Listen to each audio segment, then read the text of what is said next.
Hello everyone, welcome back to code with NM. आज के video में हम लोग पैरालैक्स इफेक्ट सीखने वाले हैं।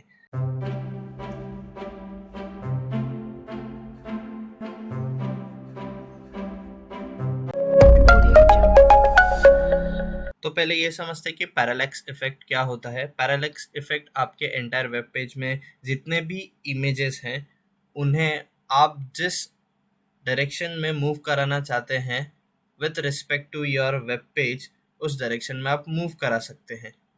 एग्जाम्पल देखते हैं। इस वाले एग्जाम्पल में आप देख सकते हैं कि हम लोग यूजुअली स्क्रॉल डाउन या स्क्रॉल अप करते हैं। तो हमारा बेसिक वेब पेज का काम क्या होगा कि वो स्क्रॉल डाउन ही हो और अप हो। पर यहाँ पे आप अगर ध्यान दें तो सन लेफ्ट डायरेक्शन में मूव हो रहा है। यहाँ पे जो ये टेक्स्ट है स्पंज बॉब, ये चलो ये सेम डायरेक्शन में जा रहा है, ये स्क्रॉल डाउन ही हो रहा है। पर ये जो आप कार्टून कैरेक्टर्स देख रहे हैं और ये सैंड है जो ये स्क्रॉल अप हो रहे हैं जब मैं डाउन कर रहा हूँ। तो विथ रेफरेंस टू हमारा वेब पेज, सब जो हमारे अलग अलग इमेजेस हैं वो अलग अलग डायरेक्शन में मूव हो रहे हैं। तो इसे कहते हैं पैरालैक्स इफेक्ट। आइए कोड देखते हैं। कोड देखने के पहले आपको एसेट्स मैं बता दूं, आपको 4 इमेज लगेंगे। आप इससे अच्छा और कॉम्प्लेक्स बनाना चाहते हैं तो और इमेज आप इंपोर्ट कर सकते हैं। तो मैं HTML फाइल को सबलाइम टेक्स्ट एडिटर में ओपन करता हूं और हमारे CSS फाइल को भी। और कोड इसका काफ़ी इजी है, कुछ कॉम्प्लेक्स नहीं है। पहले स्टार्ट करते हैं लिंक टैग से। तो हर बार की तरह यहाँ पे मैंने हेड सेक्शन में मैंने लिंक किया हुआ है। Style dot C S S नाम है मेरे CSS फाइल का। फिर बॉडी देखते हैं। बॉडी के अंदर मैंने एक सेक्शन क्रिएट किया है जिसके अंदर हमारे 4 इमेजेस हैं और H2 में जो टेक्स्ट हमने लिखा है स्पंज बॉब वो है।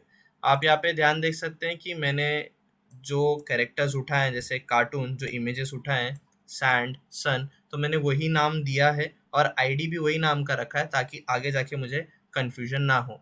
तो आप भी सेम नाम रखिए।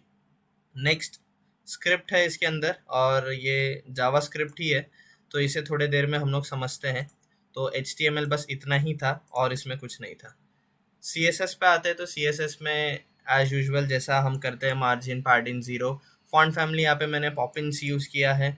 आप चाहिए तो आप अपने मन का फॉन्ट फैमिली यूज़ कर सकते हैं। बॉडी में बैकग्राउंड कलर और मिनिमम हाइट मैंने बॉडी का 1500 पिक्सल्स रखा है। फिर हमने जो HTML में सेक्शन क्रिएट किया था उसे हम डायरेक्टली उसके नेम से कॉल करें, नेम टैग से ही सेक्शन।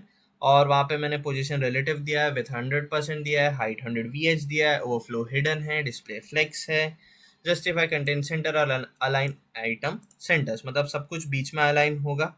और फ्लेक्स की वजह से सब एक के ऊपर एक होंगे, पर ओवरफ्लो हिडन है इसके लिए वो पता नहीं चलेगा, क्योंकि आप आउटपुट में जैसा देख सकते हैं यहाँ पे कि सैंड के पीछे आधा हमारा कार्टून कैरेक्टर्स गए हैं। तो ओवरफ्लो हिडन वजह होने की वजह से भी ये ऐसा हो रहा है और थोड़ा जावास्क्रिप्ट की वजह से भी हो रहा है, तो वो मैं आपको एक्सप्लेन करूँगा।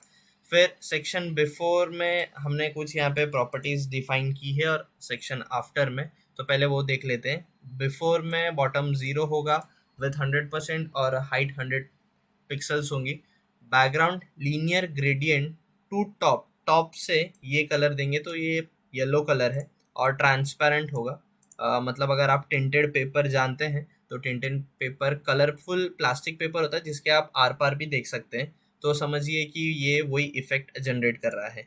और आफ्टर में हम क्या कर रहे हैं, टॉप टू लेफ्ट 0 0 कर रहे हैं। यहाँ पे बॉटम किया था और यहाँ पे हाइट 100% कर रहे हैं, यहाँ पे पिक्सल्स था जो कि बहुत डिफरेंस क्रिएट करेगा। बैकग्राउंड कलर फिर से मैंने येलो ही दिया है ताकि वो थ्रू आउट आपको लगे कि सैंड है। और जेड इंडेक्स मैंने 10,000 दिया है। और मिक्स ब्लेंड मोड, तो ये एक आप नया प्रॉपर्टी देख रहे हैं CSS का। मिक्स ब्लेंड मोड क्या करता है कि पूरे वेब पेज को एक ही कलर में डिफाइन करेगा। तो यहाँ पे मैंने येलो कलर ही सिलेक्ट किया है तो पूरा एंटायर वेब पेज को वो येलो कलर में ही डिफाइन कर रहा है। तो यहाँ पे आप देख सकते हैं जो मैंने बैकग्राउंड कलर येलो रखा है तो आपको ऐसा वो इफेक्ट में दिख रहा है कि ये सैंड नीचे तक कंटिन्यू हुआ है, आपको ऐसा वो दिख रहा है। फिर जो इमेज है हम उसे एक्सेस कर रहे हैं, यहाँ पे उसका पोजीशन एब्सोल्यूट कर रहे हैं और बेसिक प्रॉपर्टी CSS के हम उस पर अप्लाई कर रहे हैं। फिर यहाँ पे आप देख सकते हैं कि टेक्स्ट, और यहाँ पे मैंने हैश से क्यों कॉल किया है क्योंकि यहाँ पे मैंने आईडी डिफाइन किया। अगर मैं क्लास करता तो वहाँ से मैं डॉट से कॉल करता। तो यहाँ पे हमने टेक्स्ट में कुछ प्रॉपर्टी दिए है कि उसका पोजीशन रिलेटिव हो, कलर वाइट हो, फॉन्ट साइज 10 EM, मतलब ये EM काफ़ी बड़ा होता है कंपेयर टू पिक्सल्स, आप आउटपुट में देख ही चुके हैं। टेक्स्ट में हमने स्पंज बॉब लिखा है और वो काफ़ी बड़ा आ रहा है। और Z इंडेक्स 1 हो। हैश सैंड मैं आपको दिखा देता हूँ, वहाँ पे हमने Z इंडेक्स 2 दिया है, और ये आप नहीं भी देंगे तो आउटपुट में इतना कुछ फ़र्क नहीं आपको पता चलेगा। तो आइए अब जावास्क्रिप्ट समझते हैं, और जावास्क्रिप्ट मैंने इस बार बॉडी में लिखा हुआ है, हर बार हम लोग लिंक करते हैं हेड सेक्शन में। तो यहाँ पे आप देख सकते हैं कि मैंने लेट यूज़ किया है। क्यों लेट यूज़ किया है? क्योंकि ये इसी फंक्शन में पहचाना जाएगा, मतलब इसे कहते हैं स्कोप ऑफ द फंक्शन। अगर आपको इसे ग्लोबली डिक्लेयर करना है तो आप यहाँ पे वेयर भी यूज़ कर सकते हैं। और आप ध्यान देंगे तो यहाँ पे मैंने क्या लिखा है, गेट एलिमेंट बाय आईडी, और जो आईडी का नाम है तो आपको अब समझ ही गया होगा कि क्यों मैंने हर किसी को यहाँ सेक्शन में आईडी दिया, क्लास क्यों नहीं दिया, क्योंकि सेम आईडी से मैं CSS में भी उन्हें कॉल कर सकता था और जावास्क्रिप्ट में मैं उन्हें कॉल कर ही पाऊंगा। अब यहाँ पे ध्यान देने वाली बात है कि जो मैंने वेरिएबल सिलेक्ट किए हैं, जो नेम मैंने वेरिएबल्स के दिए हैं, वो सेम मेरे आईडी के नाम है और वही मेरे इमेजेस के नाम है। मैंने सेम इसी के लिए रखा है ताकि कंफ्यूजन ना क्रिएट हो, तो आप भी वैसा ही करिए।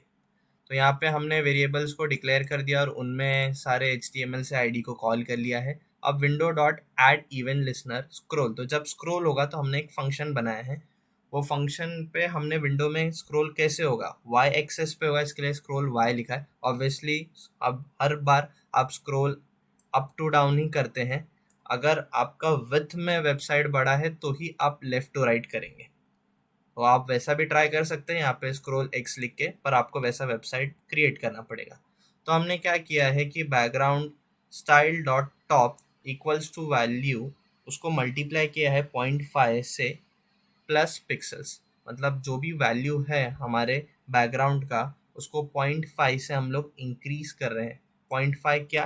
पिक्सल्स। तो हर उसमें पिक्सल्स ही है, तो मैं बार बार वो रिपीट नहीं करने वाला हूँ। फिर सन को हमने क्या किया है, लेफ्ट साइड किया है, पर यहाँ पे आप देख सकते हैं माइनस वैल्यू है, इसी के लिए वो राइट टू लेफ्ट जा रहा है। अगर ये मैं माइनस हटा दूँ तो वो लेफ्ट टू राइट जाएगा, आउटपुट में आप देख ही चुके हैं।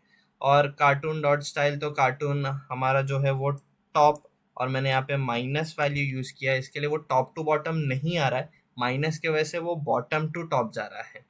तो एक बार मैं आउटपुट में ही आपको दिखाता हूँ, क्लियर हो जाएगा। सन पे ध्यान दीजिए, पहले वो राइट टू लेफ्ट जा रहा है, क्लियर हुआ। और हमारे जो कार्टून हैं वो बॉटम टू टॉप जा रहे हैं, तो शायद कार्टून वाला ना समझ आए कि बॉटम टू टॉप वो कैसे जा रहे हैं, पर आप जब कोड करेंगे और खुद उसे एनालाइज करेंगे तो आपको क्लियर हो जाएगा। फिर सैंड, उसे भी मैं टॉप टू बॉटम ही लेके आ रहा हूँ, इसी के लिए मैंने यहाँ पे माइनस नहीं यूज़ किया, बॉटम टू टॉप नहीं लेके जा रहा हूँ। थोड़ा कन्फ्यूजन है पर क्लियर हो जाएगा अगर आप खुद कोड करेंगे। और टेक्स्ट स्टाइल को भी हम लोग टॉप टू बॉटम ला रहे हैं, अगर मैं यहाँ पे माइनस साइन डाल दूँ तो आप आउटपुट में चेंजेस देख पाएंगे। तो एक और बार आउटपुट देख लेते हैं, जो मैं कब से टॉप टू बॉटम कह रहा था। तो यहाँ पे जो सैंड है और टेक्स्ट है वो टॉप टू बॉटम आ रहे हैं, और जो हमारा सन है वो राइट टू लेफ्ट जा रहा है, और हमारे कार्टून बॉटम टू टॉप जा रहे हैं, मतलब नीचे से ऊपर जा रहे हैं। तो क्लियर हो गया होगा आपको वो सारी चीज़ें। और बस इतना ही था, इतना ही जावास्क्रिप्ट था, बहुत छोटा सा इसका HTML था और बहुत ही छोटा सा इसका CSS भी था। तो दोस्तों, आपको ये वीडियो पसंद आया होगा तो इसे लाइक करिए, कुछ नहीं समझा तो नीचे कमेंट करिए, और जितना हो सके उतना इसे शेयर करिए। तब तक के लिए बाय।